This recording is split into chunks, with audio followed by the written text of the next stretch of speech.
jërë ngeen jëf mbokki internet ñu ngi suivre seen site d'information Sénégal 7 ginnaaw ba leen ñëw bu baax a baax di leen ziar di leen jox seen wàccuwaay ci am mbégte bu rëy ak kontaante ñëwaat ak yéen seen émission tàggat yaram tey nag ku nekk xam na ni Sénégal day joué match bu amam solo ci diggante Soudan du Sud mu nekk match boo xamante ni en cas de victoire de l'équipe nationale du Sénégal mu tombeek benn contre-performance bu équipe bu RD Congo fële ca Togo.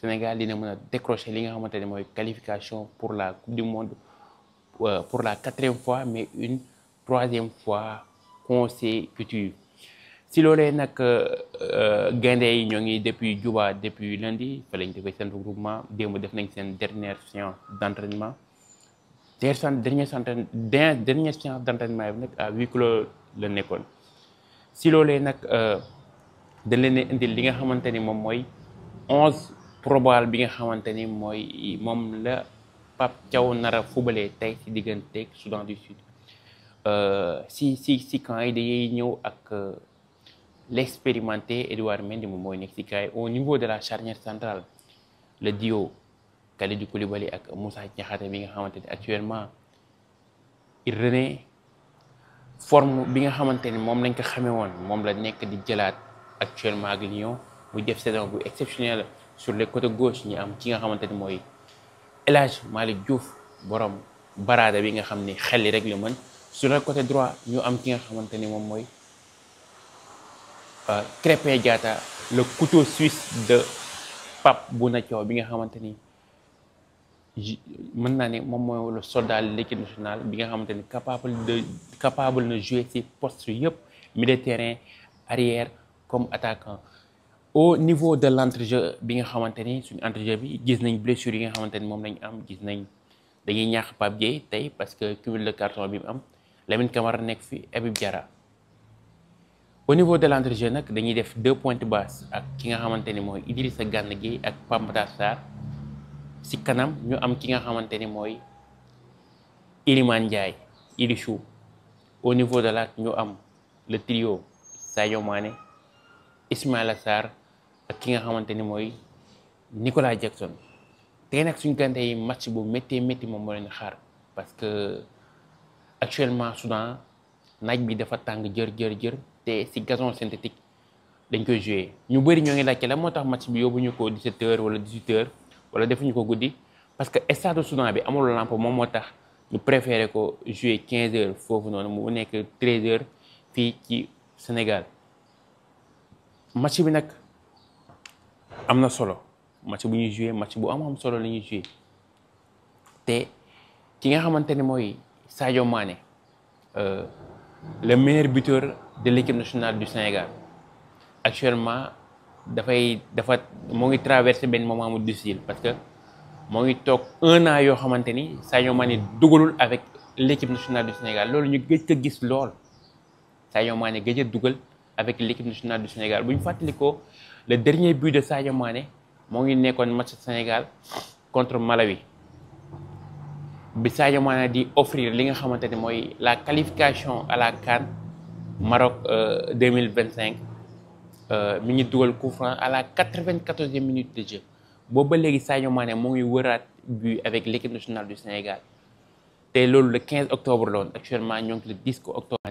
forme bi nga xamante ni moom lañ ko xamoon avec l'équipe nationale du Sénégal amatu ko te en ce moment Sadio Mané moo ngi def début saison bi impressionnant avec Al Nassr sur 8 matchs il a 4 buts et 3 passes décisives mais gars yi Sadio Mané ban poste ngeen bëgg ngeen mu occuper ko ci ligne d'attaque da ngeen bëgg ñu repositionner ko comme numéro 9 ou bien 9 et demi parce que Sadio Mané ci couloir yi explosivité bi nga xamante ni moom la amoon léegi amatu ko parce que moo ngi jëm mag tey nag ñiy xaar Sadio Mané mu retrouver li nga xamante ni mooy ay sensation moom mettre fin li nga xamante ni mooy longue disette bi avec l'équipe nationale du Sénégal le sélectionneur Pape Bouna Thiaw ak ki nga xamante ni mooy Pape Matar Sarr démb ñoom ñaar ñoo demoon ci conférence de presse devant match bi ñoom ñaar xam nañ enjeu match yi xam nañ match bi fu mu leen mën a yóbbu ñu daal di leen déglu ñu déglu conférence de presse Pape Thiaw bi Pape Matar Sarr li nga xamante ni moom lañ njëkkati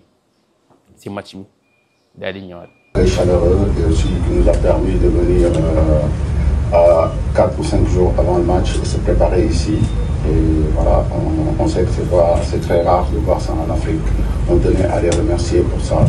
Maintenant, on sait que c'est un match de football. On s'attend à un match difficile face à une équipe soudanaise très athlétique qui a réussi à prendre des points contre des grandes équipes. Donc voilà, nous on est préparés à toutes ces circonstances pour pouvoir garder notre première place et prendre ici les 3 points et garder les chances pour pouvoir se qualifier pour cette Coupe du Monde qui nous tienne à cœur. Thank you. Comme le coach l'a dit, on s'attend à un bon match déjà parce que Soudan est une bonne équipe, mais voilà, on est prêt à les affronter et prendre les 3 points. Bonjour Mbaye. L'international, il faut le dire. Et donc le discours à tenir à mes joueurs, je pense que les joueurs ce sont des compétiteurs, ils savent ce qui leur attend. C'est pas du tout un match facile, c'est sûr, c'est pas le même contexte face à la République démocratique du Congo, le match précédent. Mais voilà, après quand tu as des compétiteurs, ils savent c'est quoi une Coupe du Monde. Ils ont envie d'y retourner et il y a certains qui n'ont jamais participé, ils ont envie d'y participer. Et je pense qu'ils sont déterminés pour venir chercher les 3 points. Et comme je l'ai dit à la question précédente du monsieur, garder notre pole position et avoir toutes nos chances pour se qualifier pour cette Coupe du Monde aux États-Unis, au Mexique et au Canada. Votre match ici à Djouba, mais au même moment, vous penserez beaucoup au match que la RDC va jouer contre le Togo. Alors comment est-ce que vous allez gérer cette pression, sachant que ça ne sera pas facile, l'équipe du Sud-Soudan ne va pas vous faciliter les choses, sachant qu'elle joue à domicile et elle fera tout pour avoir un bon résultat. Comment est-ce que... Moi je pense que cette pression sera positive. Pourquoi ça sera positif? Parce que nous on va être focus sur ce match. La RDC à son résultat au moment du match ne nous intéresse pas. Ce qui nous intéresse, c'est plus le match contre le Soudan, essayer de prendre les 3 points. On sait que ça ne va pas du tout être facile face à cette équipe soudanaise qui a montré des bonnes choses qu'on a bien étudiées. Maintenant, espérons que demain sur le terrain, on va mettre les choses en œuvre et pouvoir prendre les 3 points. Après, comme on dit, si à la fin, on se qualifie, tant mieux, mais maintenant, nous, le plus important, c'est, comme je l'ai toujours dit, c'est match par match. Donc, nous, on ne calcule pas le match RDC Togo contre la RDC. Ce qui est important pour nous, c'est demain contre le Soudan du Sud. Abdoulaye, comme je l'ai dit tout à l'heure, donc les joueurs, ce sont des compétiteurs. Donc, quand on est compétiteur, je pense qu'on ne fait pas attention à qu'on joue contre une équipe qui est déjà éliminée ou bien une équipe qui est dans la course. Donc la motivation, on sait tous c'est quoi. Comme on dit, un lapin, quand on met une carotte au bout, il va aller la chercher. Donc la motivation, c'est la Coupe du Monde. Et aussi, on a des joueurs motivés qui ont envie de la faire. On a des joueurs qui, ça peut être leur 3e Coupe du Monde. Il y en a certains leur 2e Coupe du Monde et il y en a certains leur 1re Coupe du Monde. Moi, en tant que coach, j'ai fait une Coupe du Monde. Je sais qu'est-ce que ça représente pour un joueur. Donc je pense que ça suffit pour une motivation. Et aussi, on a envie de le faire pour notre peuple. Et retourner pour une 3e fois et aussi entrer dans l'histoire parmi les équipes qui ont joué 3 Coupes du Monde consécutives en Afrique. Donc on va garder ça. On sait que ça ne sera pas du tout un match facile comme le Congo, surtout face à une équipe qui a moins de pression. On le sait, quand on a moins de pression, que c'est différent. Mais maintenant, nous, on sait qu'on est le Sénégal, partout on ira, c'est notre statut qui fait ça. Ça va être difficile, mais maintenant, on l'assume. Et là où on ira, on va être déterminé et montrer l'envie et répondre sur le domaine athlétique, technico-tactique, pour pouvoir répondre à toutes sortes d'équipes. Et ça, c'est important. Et cette équipe a cette mentalité à répondre face à n'importe quelle équipe. De ce match-là, parce qu'on sait que ce ne sera pas un match facile. Après, pour moi, les 2 matchs qui nous restent, c'est les matchs les plus importants parce que rien n'est encore fait, comme le coach l'a dit il y a une semaine, je pense. Et on a une place à conserver, c'est la première place. Et voilà, juste ça, c'est une motivation parce que il y a RD Congo qui est derrière nous. Et ce match-là, il faut le gagner pour conserver la première place. Et on est plus que motivé à aller gagner ce match-là demain. Ok. Comme ça, de base, je suis très souriant. Et je pense que si tu me suis bien à Tottenham, je suis comme ça. Donc j'essaie toujours de rester moi-même. J'essaie pas de changer ou de ramener des comportements qui n'est pas à mes habitudes. Voilà. Ton deuxième question, c'est que je suis là pour défendre les couleurs de mon pays, donc je pense que je vais jouer déjà pour mon pays parce que on a une qualification à aller chercher. Donc voilà, sur le terrain, je passe à Tottenham. Je pense déjà à mon équipe nationale parce que je ne suis pas à Tottenham ici et que voilà, je vais jouer pour mon maillot et que voilà, je pense que c'est la chose la plus importante pour moi demain.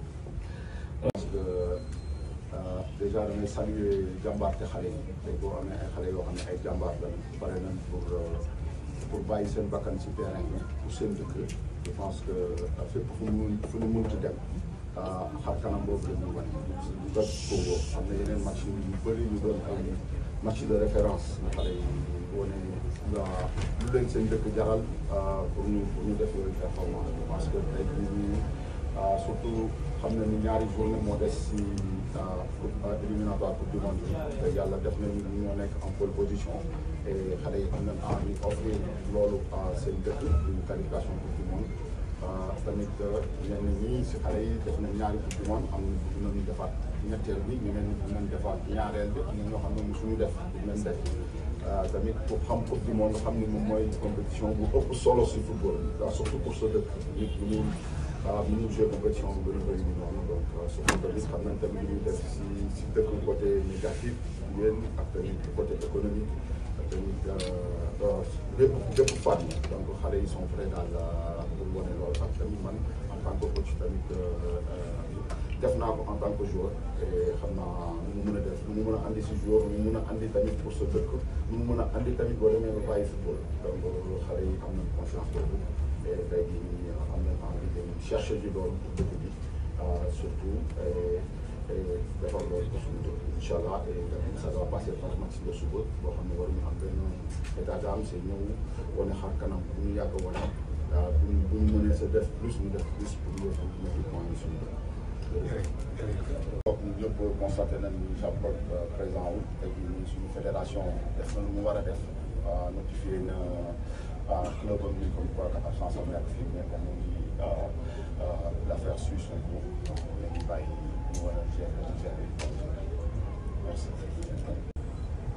Je pense que motivation mënul weesu nga war a conserver sa première place même si que def nañu ñu war a def RD Congo mais loolu passé na te ñaari match yu ñu dem nii fu man moo gën a important si match yu ñu jot a joué parce que deux finales la yoo xamante ni dañu war a gagner pour conserver première place bi te moom moo ñuy permettre ñu dem directement à la Coupe du Monde donc voilà motivation bi ñu weesu loolu et ñun pare nañ xam nañ ni lan moo ñu indi fii et pare nañ pour dem jël 3 points yi dem incha allah.